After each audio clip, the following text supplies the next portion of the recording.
Businesses are seeking trusted sources of information to deal with the numerous challenges surrounding the rapidly evolving COVID-19 situation. The Greater Vancouver Board of Trade is bringing together a number of experts to help businesses navigate these challenging times to serve as a resource for our members and for the general public. Huey Lee is a partner at KPMG, and he joins us now to talk about some of these challenges. Your expertise is involving corporate restructuring and advisory services. Obviously, a difficult time for small and medium enterprises. So one of the things that they are finding with this situation that changes so quickly is how to navigate and how to deal with cash on hand. So what is your advice for them? They're looking at their cash flow. Yeah, thanks for having me. I think cash is always king, and particularly in times where there's uncertainty, it's very important to understand kind of what your cash position is, what your cash needs are, and what the different scenarios could be that could affect your working capital and cash position. So it's important to understand, your inflows and your outflows, but at the same time, manage your working capital such that if things continue to change or they change in a precipitous way, you've got enough runway to be flexible and agile, to do some things. Whereas if you're running out of cash, you have less time and less options. Well, and that's just it, because things are changing so quickly, to be able to map out some scenarios. Some businesses have business continuity plans, or they've gone through crisis plans, but lots of small and medium enterprises perhaps haven't had the opportunity to do that. So now when they're trying to map out where things could go, it's very hard to know how to do that. So when they're looking at their cash position, what's your advice for businesses as they're trying to do some of that stress testing or scenario planning?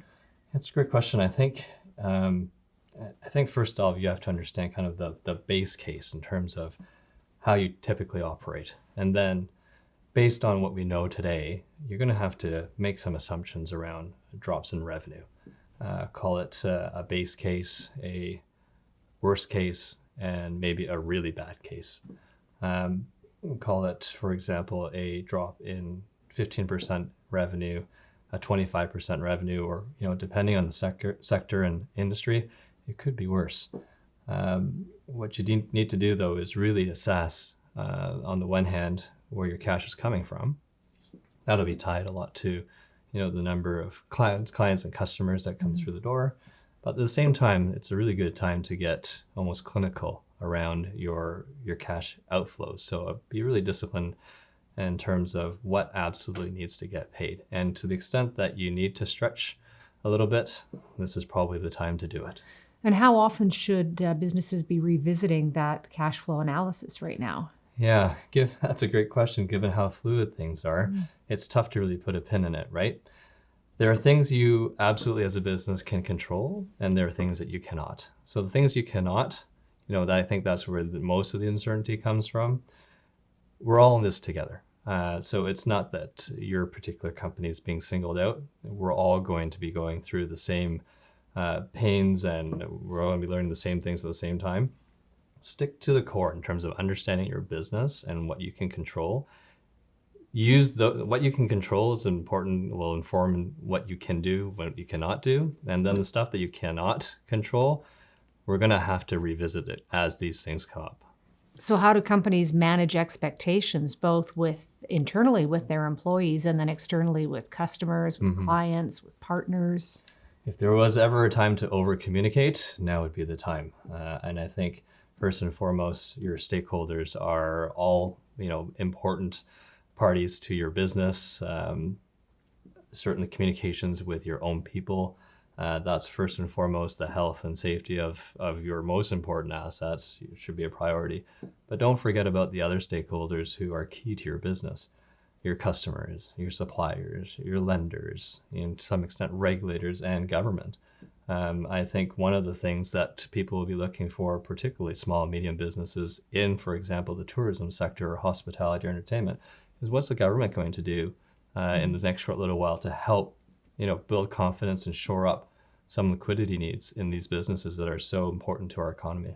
And that's a really good point, because we are seeing the government starting to take some action, and different levels of government doing that. And that is something that is still fluid and could change, and more mitigation measures could be offered to businesses.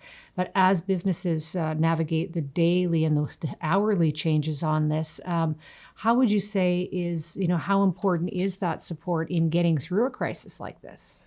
Well, I think if there's a time to lean on your stakeholders, now is the time. So don't be shy. I'd say particularly with those stakeholders that are absolutely key to the business, they'll understand kind of the day-to-day and hourly changes in the headlines, but they'll really want to hear from you in terms of what you're doing as an owner, as a manager, to try to stabilize the business given the circumstances.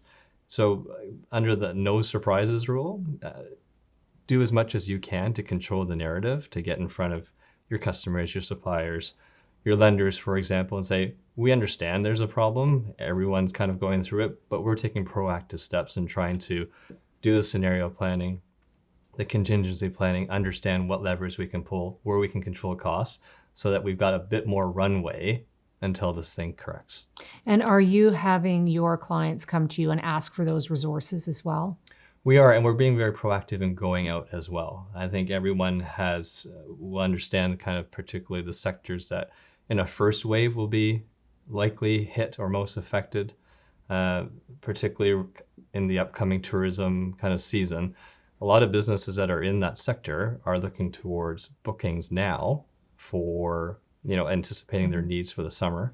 A lot of businesses that are in that sector are seasonal, and they might be coming off a winter where the cash resources are quite low.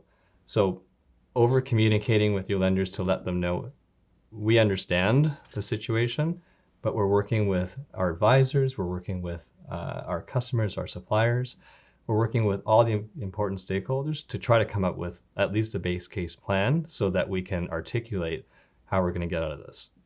A majority of our members are small and medium enterprises and don't have a lot of the support services that many larger organizations would have. So what would you say is the number one thing that they need to be doing right now? I think the one thing they should be doing is really taking a good look at their cash flow. You don't need an advisor to have a first blush at your working capital needs. So understand kind of the constraints in terms of where the money might be coming in. Do a bit of stress testing, understand what happens in a case where, for example, up to 50% of my revenue isn't there anymore. That's the inflows. The outflows, take a hard look in terms of what disbursements need to be made. It's easy sometimes to look at the payments that are coming up and say, we've always made these payments, or we've stretched these payments a lot. It's tough as an owner sometimes to say, well, we can't not pay those people. But when we're all in the same boat here, I think folks will be a little more understanding to know that they're hearing from you, that you're not ignoring some of your suppliers or your vendors. Take the time to have the conversation so that they know that at least you're thinking about the business, that your mind is completely on getting through this process. Thank you. Thanks for having me.